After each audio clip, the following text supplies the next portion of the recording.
บายดีขอต้อนรับเข้าสู่การรายงานข่าวพยากรณ์อากาศที่ห้องข่าวกรมอุตุนิยมในโทรศาสตร์สำหรับมื้อนี้อากาศยังจะเย็นหาหนาวเย็นในตอนกลางคืนหาตอนเช้าอยู่ทั่วไปในแต่ละภาคเฮามาเบิ่งรูปภาพดาวเทียมมื้อนี้กันเลยว่าจะเป็นแนวใดความกดดันสูงของอากาศเย็นยังปกคลุมทั่วทุกภาคของประเทศลาวด้วยกำลังอ่อนหาปานกลางสมทบกับกระแสลมตะวันออกเฉียงเหนือพัดปกคลุมซึ่งจะเฮ็ดให้อากาศเย็นหาหนาวเย็นในตอนกลางคืนหาตอนเช้าอยู่ทั่วไปในแต่ละภาคสำหรับแขวงภาคเหนือแขวงไส้สมบูรณ์และเขตผู้เพียงบริเวณยังจะมีฝนตกในรับคอยบางท้องถิ่นพอมีหมอกหนาปกคลุมในตอนเช้าและจะมีลมพัดแรงเป็นบางโอกาสอยู่บางท้องถิ่นแขวงภาคกลางและภาคใต้ต่อไปเฮามาติดตามสภาพอากาศโดยรวมของแต่ละภาคมื้อนี้นำกันเลยภาคเหนือด้านตะวันออกอากาศหนาวเย็นพอมีหมอกหนาปกคลุมในตอนเช้าและจะมีฝนตกในรับคอยบางท้องถิ่นพอมีลมพัดแรงเป็นบางโอกาสเนื้อที่การปกคลุมของฝนเท่าเช้าส่วนห้วยโขงภาค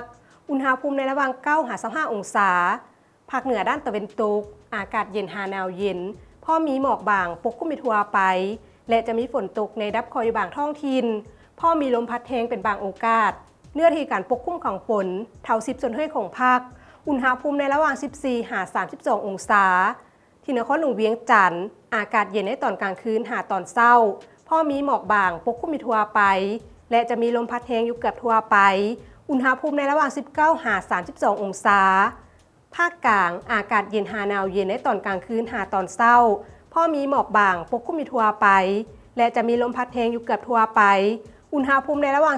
15-33องศา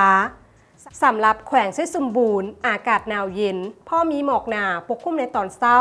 และจะมีลมพัดแรงเป็นบางโอกาสอุณหภูมิในระหว่าง12-31องศาภาคใต้อากาศเย็นในตอนกลางคืนหาตอนเช้าส่วนตอนบ่ายอากาศร้อนและจะมีลมพัดแรงเป็นบางโอกาสอยู่เกือบทั่วไปอุณหภูมิในระหว่าง16-36องศาสำหรับเขตผู้เพียงบริเวณอากาศหนาวเย็นพอมีหมอกหนาปกคลุมในตอนเช้าและจะมีลมพัดแรงเป็นบางโอกาสอยู่เกือบทั่วไปอุณหภูมิในระหว่าง10-27องศาท่านผู้ชมที่เคารพมาฮอดนี้การรายงานข่าวพยากรณ์อากาศก็ได้หมดเวลาลงแล้วท่านสามารถติดตามชมโดยผ่าน Facebook หรือ YouTube ที่ขึ้นตามหน้าจอนี้ขอขอบใจสำหรับการรับชมข่าวพยากรณ์อากาศแล้วพบกันใหม่ในมื้ออื่นสำหรับมื้อนี้ขอกล่าวคำว่าสบายดี